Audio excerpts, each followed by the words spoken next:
Greetings, my fellow Catholic. Today we're going to be talking about where to start with fundraising. It's a topic that I've covered several times on CatholicFundraiser.net.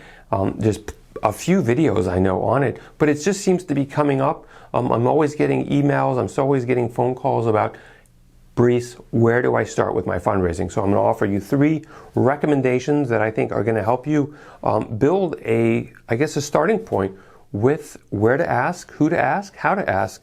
But before I dive into that, 2 things. 1, quick introduction. My name is Brice Sokolowski, the founder of CatholicFundraiser.net, a website and apostolate that is completely dedicated to helping Catholics with their fundraising. So whether you're starting out or you're just looking for some fresh ideas, you are in the right spot. And point number 2 is download absolutely for free my 10 commandments to Catholic fundraising. You're going to get plenty of information today on where to start, but if you have other questions on what to do and how to move forward after, where you start, the 10 commandments is the place to go. The link is going to be right below, as well as you can find all of my show notes. So I'm looking at my notes, but you can find everything. Link below. It's going to direct you to my website if you're not already there, and you can have even more information on how to help you with your fundraising. So, question, where to start? And here are the 3 points on, I think, where you should start. Number 1, first and foremost, you should donate to your own apostolate. You probably already have either a PayPal account, some type of account.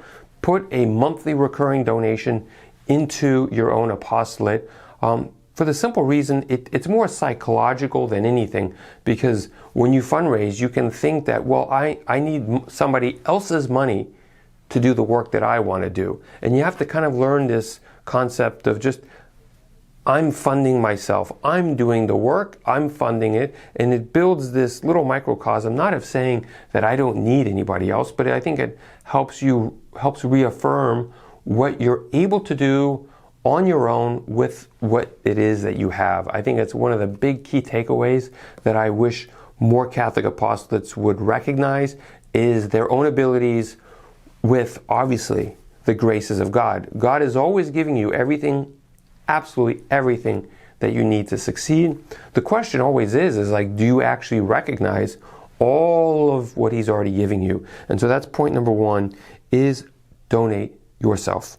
Number 2 is, if you have board members, or you have kind of maybe a mastermind or a group of people that you can go towards to help, make sure that all of them are donating.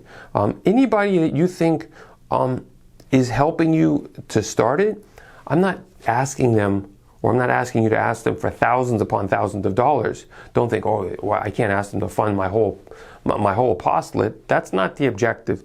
The objective is you starting to get into the habit of asking for donations. And so that's point number 2. That's the key factor, is starting to get you to actually ask somebody for a donation, because that's a huge hurdle. Don't try and ask strangers or people, in other cities or other parts of the world, or people you've never met. That's usually where people start. Start with the people that you know, ask them for donations. And number 3 is extend.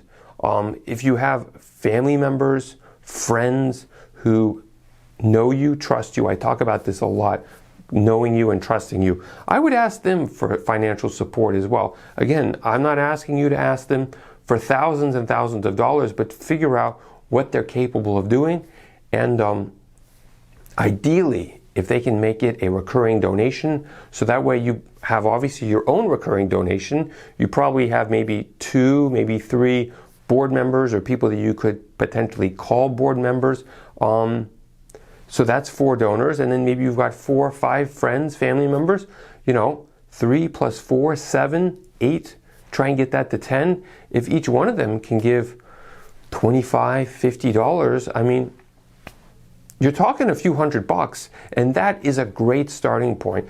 Don't think about, maybe I should have added this as well. Don't think about, how do I get to my 100,000, a million? Sometimes we can think way too big, and we have to think about what Jesus said to His apostles and His disciples. He says, go out there with nothing and spread the gospel and see what happens. And they were a little hesitant because they weren't allowed to take anything, but they came back excited with what happened because they actually did a whole lot. They accomplished tremendous amounts with nothing. And I think sometimes we forget that we're starting off already with almost everything, if not everything that we need, and that is faith in Jesus, hope that He's with us, and obviously love. We are within the body of Christ.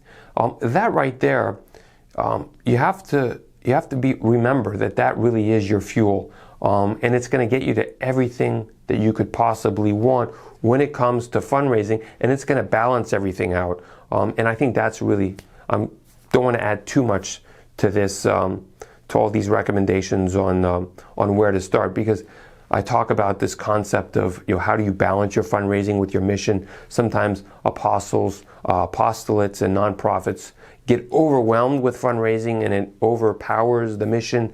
A lot of that you don't want to do. But my recommendation for right now is start with yourself. Make sure that your board members are donating, and make sure family and friends are donating, and make sure that they're doing it on a recurring basis. God love you. Thank you so much for your attention, and I look forward to speaking with you soon. Bye-bye.